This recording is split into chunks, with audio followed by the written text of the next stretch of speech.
Alright, so since all of my political videos get demonetized, I have to talk about other interesting facts that might get a chuckle out of a couple of people, might get some people to go like, whoa, I'm really glad this doesn't happen in my country, because that's what a lot of Romanians are saying.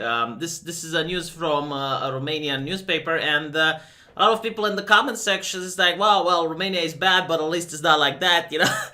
um, apparently, a couple of clients from a store in Brazil have purchased cocaine instead of detergent. And apparently some were even upset and returned the cocaine, saying that it doesn't wash the clothes properly. Very interesting. See, a lot of people ask me like how many languages I speak. Donda estas la cocaína? Do you see? Do you see that I'm actually trying? I'm trying to integrate. Right. So apparently, the store was just a front for a couple of savvy businessmen who are trying to work into the professional underworld industry, and they were using the trucks for that specific store in order to carry the illegal objects, to smuggle la cocaína inside, but apparently someone made a mistake and actually placed the product into the store rather than the back of the store. And as the police arrive, they managed to find individuals realizing their mistake, trying to take the food out of the store. I mean, is cocaine food? No, not food, the illegal substance. So that's really interesting. To me, this is interesting. Apparently, the police managed to find 80 kilograms of the substance.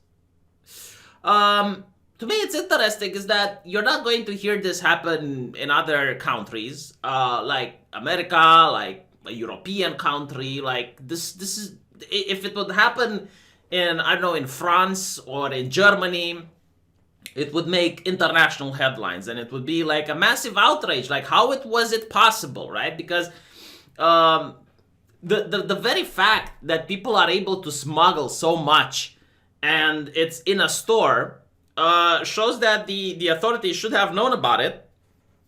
And it also shows like the level of impunity that the criminals work at. And it's no wonder that someone like Bolsonaro managed to win the elections. And I don't know if he's a good president or not. I haven't followed him. But this is why his rhetoric managed to actually win the presidency. Because I've been reading recently a lot on the rise of National Socialism. I'm really curious to see how it managed to get into power. Like, what were the conditions that got National Socialists to be in power? And the answer is the Weimar Republic was a lawless place. And it allowed for people to fight on the streets. And it was also incredibly far left, to the point where the Green Party in Germany were trying to legalize pedophilia. They recently apologized for this. Like, Google it. I'm not making it up. They were very progressive. You know, they had transgender studies at universities and that type of thing. And from what it seems, and you notice this throughout history, whenever the left, and by the left I mean ideologies that are against necessarily like law, order, and hierarchy. Whenever these ideologies start to prosper, you're always going to have like the right-wing elements that are still in society. And people are going to be happy until there's no more food, until the unemployment is high, until all of these things add up.